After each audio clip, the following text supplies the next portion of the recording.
जय गुरु जी संगत जी। गुरु जी की सारी प्यारी प्यारी संगत को मेरा दिल से प्रणाम। संगत जी, गुरु जी सत्संग चैनल पर आप सभी का हार्दिक स्वागत है। संगत जी, गुरु जी कहा करते थे कि सत्संग करन वाले दा भी भला ते सत्संग सुनन वाले दा भी भला। संगत जी, आप हर एक सत्संग को शुरू से लेकर अंत तक जरूर सुने, क्योंकि हर सत्संग में आपके सभी सवालों के जवाब होते हैं। संगत जी, आज की सत्संग को शुरू करने से पहले हम मंत्र जाप करते हैं। ओम नमः शिवाय, शिव जी सदा सहाय।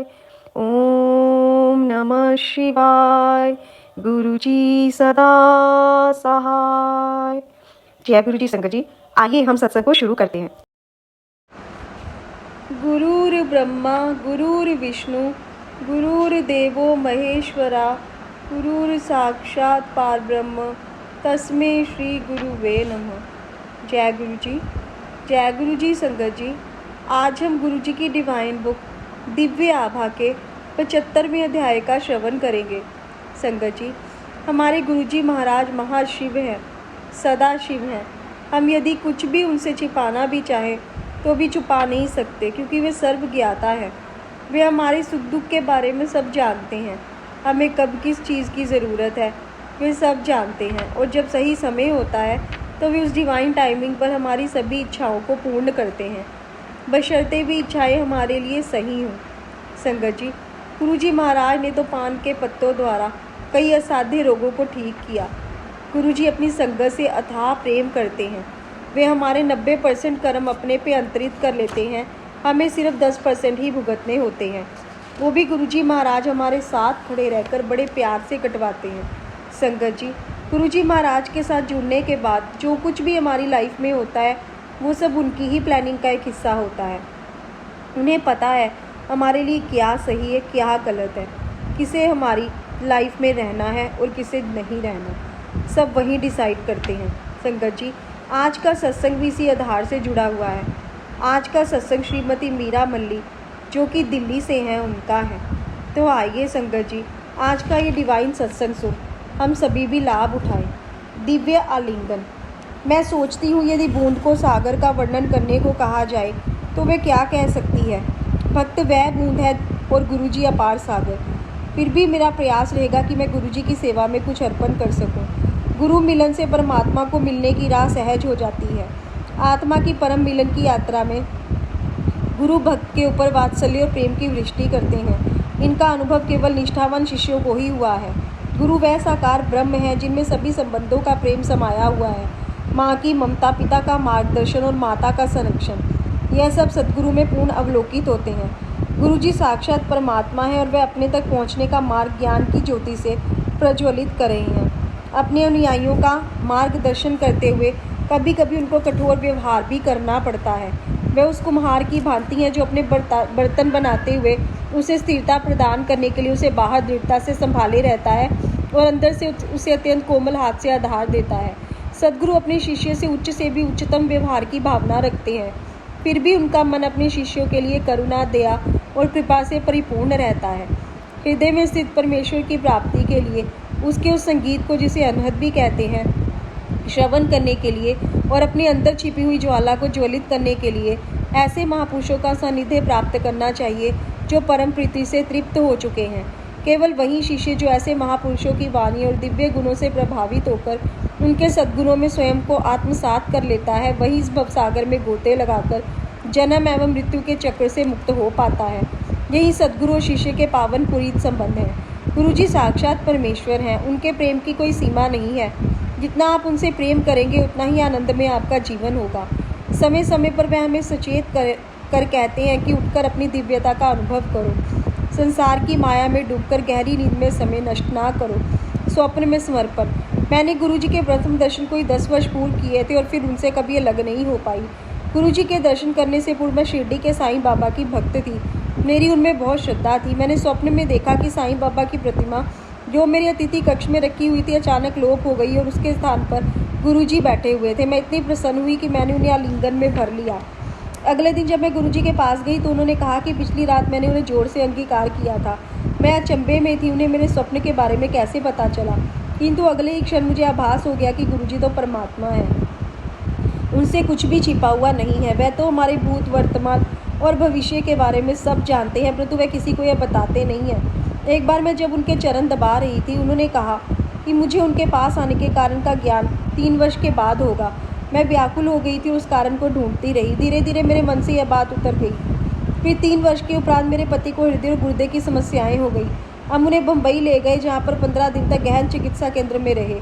उन दिनों मैं अपने हाथ में गुरुजी का चित्र लिए उनसे विनती करती रहती थी। चिंता बहुत हो रही थी। मैंने दिल्ली में अपनी बेटी को गुरुजी के पास जाकर मेरी समस्याओं के बारे में बताने के लिए कहा, परंतु गुरुजी ने उसको टोक दिया और बोले कि आंटी, मैं उनके साथ जुड़ी हुई हैं। मुझे एक बार पुनः यह आभास हुआ कि उन्हें सबका ज्ञान है और उनको कुछ भी बताने की आवश्यकता नहीं है। गुरुजी की दया से मेरे पति के स्वास्थ्य में प्रगति हुई और हम दिल्ली वापस आ गए। मैं तुरंत गुरुजी के पास गई, उनको बार बार धन्यवाद दिया तो वह बोले कि मेरे पति को नवजीवन दान देने के लिए उन्होंने अपने पास बुलाया था। हम जानते हैं कि जन्म और मृत्यु तो सृष्टिकर्ता के हाथ में है। यदि वह ऐसा करे तो स्पष्ट है कि वह स्वयं वही है। पान के पत्तों से दर्द निवारण। एक बार मैं गिर पड़ी थी, जिससे मेरी टांग की शल्य क्रिया हुई थी। उसके उपरांत मेरे पैर में निरंतर वेदना बनी रहती थी। औषधियाँ लाभ नहीं कर रही थी। जब मैंने ये समस्या गुरुजी के सम्मुख रखी तो उन्होंने मुझे पान के पत्ते अभिमंत्रित करके दिए। मुझे उन्हें पीसकर दर्द वाले स्थान पर लगाना था, किंतु ऐसा करने से मेरा दर्द बहुत बढ़ गया। मैं रोते रोते गुरुजी के पास गई तो उन्होंने कहा कि इस प्रकार मेरा सारा दर्द निकल रहा है। कुछ ही दिनों में पूरी वेदना समाप्त हो गई और फिर 3 वर्ष तक कुछ नहीं हुआ। अचानक एक दिन फिर वही पीड़ा होने लगी। गुरुजी उस समय जालंधर में थे और मैं दुविधा में थी कि क्या करूं। मेरी बहन ने एक चिकित्सक से समय ले लिया। मैंने गुरुजी से निवेदन किया कि यदि वह होते तो मुझे इसकी आवश्यकता नहीं होती। मैंने उनसे चिकित्सक से समय पर साथ रहने के लिए विनती की। घबराते हुए मैं चिकित्सक के पास गई। मैंने उनको पूरा हाल बताकर यह भी कहा कि 3 वर्ष से मैं कोई औषधि नहीं ले रही हूँ। उन्होंने जब पूछा कि मैं किसका उपचार कर रही हूँ तो मैंने उन्हें गुरुजी के बारे में बताया। यह सुनकर उन्होंने अपने ब्रीफकेस में से गुरुजी का चित्र निकाला और पूछा कि क्या ये वही है। मेरे सामने मेरी समस्या के उत्तर में गुरुजी थे। मैं भाव विभोर हो गई और मेरी आंखों से अश्रु बहने लगे। चिकित्सक ने मुझे आश्वासन दिया और कहा कि गुरुजी के होते हुए मुझे कोई चिंता करने की आवश्यकता नहीं है। उनके रहते हुए वह स्वयं और कुछ नहीं कर सकते। मैं घर लौट आई और शनै शनै मेरी पीड़ा समाप्त हो गई। कोई सोचेगा कि ये कैसे संभव है। यह तो गुरु कृपा का एक छोटा सा विवरण है। उनकी सभा में हमारा सीमित विज्ञान हार जाता है। गुरुजी तो वेदना स्वप्न में भी समाप्त कर देते हैं। मेरे एक घुटने में दर्द हो रहा था। मैं अपने पारिवारिक चिकित्सक के पास गई तो उन्होंने एक्सरे और कुछ दर्दनाशक औषधियाँ लेने के लिए कहा। उसी रात गुरुजी मेरे स्वप्न में आए। उन्होंने मेरा हाल पूछा। मैंने उन्हें अपने घुटने की पीड़ा के बारे में बताया तो उन्होंने वहाँ पर अपना हाथ रखा। प्रातः उठने पर वहाँ पर कोई दर्द नहीं था। गुरुजी अपने अनुयायियों से इतना घनिष्ठ संबंध रखते हैं कि वह उसके मन की सभी बातें पढ़ लेते हैं। एक दिन गुरुजी अपने चित्र बांट रहे थे। पहले उन्होंने मुझे एक चित्र दिया। उसे लेकर जब मैं जा रही थी तो उन्होंने मुझे बुलाकर मेरी बहनों के लिए 6 चित्र और दिए। मेरे मन में विचार आया कि मेरी एक बहन की तो मृत्यु हो चुकी है। मेरे यह सोचते ही उन्होंने मुझे वापस बुलाया और एक चित्र मेरे से वापस लेकर साथ में बैठी एक अन्य महिला को दे दिया। आस्था की बेल। गुरुजी को पूर्ण समर्पण के लिए उनसे दृढ़ संबंध स्थापित करने के लिए पहले श्रद्धा का बीज बोना पड़ेगा। बीज के पनकने पर विश्वास का अंकुर फूटेगा। फिर उस बेल के सहारे गुरुजी के चरणों में समर्पण करें। उसके बाद दिव्यता का वास्तविक आभास होगा और सद्गुरु की कृपा से असंभव भी संभव हो जाएगा। गणेश आरती में एक दोहा है, अंधन को आंख देत कोड़िन को काया, बांझन को पुत्र देत निर्धन को माया। गुरुजी की सभा में ये चारों बातें यथार्थ होती हुई देखी जा सकती हैं। कैंसर का निवारण हुआ है और जनन शक्तिहीन को पुत्रोत्पत्ति हुई है। उनके पास से कोई भी खाली हाथ नहीं गया है। भक्त को केवल अपना विश्वास बनाए रखना है। गुरुजी शिवावतार हैं।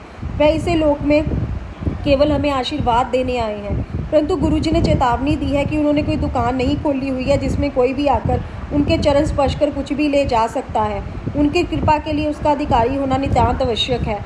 कभी कभी गुरुजी अपने दुख का भी आभास करते हैं। वह कहते हैं कि जो भी आता है वह भौतिक वस्तुओं के लिए निवेदन करता है, वास्तविक आशीष कोई नहीं मांगता। गुरु प्रेम, श्रद्धा, गुरु में दृढ़ निष्ठा, उनमें पूर्ण समर्पण और विश्वास। मैं आपसे नम्र निवेदन करती हूँ कि यदि आपको गुरुजी से कुछ आकांक्षा है तो उनकी चरण धूलि मांगिए, उनके दर्शन के लिए विनती कीजिए और प्रत्येक सांस में उनको स्मरण कीजिए। प्रेम पुष्प। कभी कभी प्रेम से वह मुझे मीरा कहकर संबोधित करते हैं। मेरा विश्वास है कि उनको देखकर प्रत्येक व्यक्ति पहली भेंट में ही उनका प्रशंसक हो जाता है। उनके दर्शन कर प्राय मेरे चक्षुओं से अश्रुधारा प्रवाहित होने लगती है। यह देखकर एक बार मेरी बेटी ने मुझे डांटा और कहा कि लोग सोचेंगे कि आप पर ना जाने कितनी आपदाओं का बोझ है। मैंने उसको समझाने का प्रयास किया कि मैं रोती नहीं हूँ। मेरा मन को देखकर प्रेम विवल हो जाता है और आंसू अपने आप ही बहते हैं। मेरी बेटी को कोई भी तर्क स्वीकार नहीं था और उसने मुझे अपने आप पर संयम रखने के लिए कहा।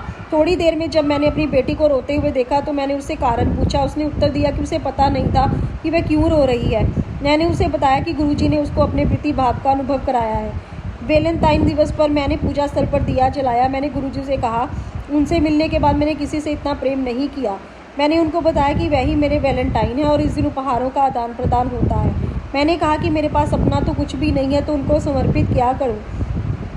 सब कुछ तो उन्हीं का दिया हुआ है। क्या वे मेरे प्रेम के अश्रु स्वीकार करेंगे? किंतु बदले में मैं उनसे कोई उपहार की आशा करूंगी। उस रात को गुरुजी मेरे स्वप्न में आए। उन्होंने अपने गले से एक गुलाब की फूलों की माला निकालकर मेरे गले में डाल दी। वह सबसे उचित उपहार था। वास्तव में उनकी लीलाओं का कोई अंत नहीं है। गुरुजी के साथ कुछ दिन पहले गुरुजी मेरठ गए थे और मैं उनके साथ जाने का सौभाग्य प्राप्त हुआ था। गुरुजी को उसी रात्रि को लौटना था। जब वे कुछ भक्तों के साथ कार में बैठे तो मेरे मन में विचार आया कि क्या मुझे भी कभी ऐसा संयोग प्राप्त होगा। उनके साथ बैठने वाले वास्तव में अत्यंत भाग्यशाली थे। समय के साथ यह विचार मेरे मन से निकल गया। एक बार दिल्ली में एक विवाह के उपलक्ष्य में मेरी दोनों बेटियां मेरे साथ थीं।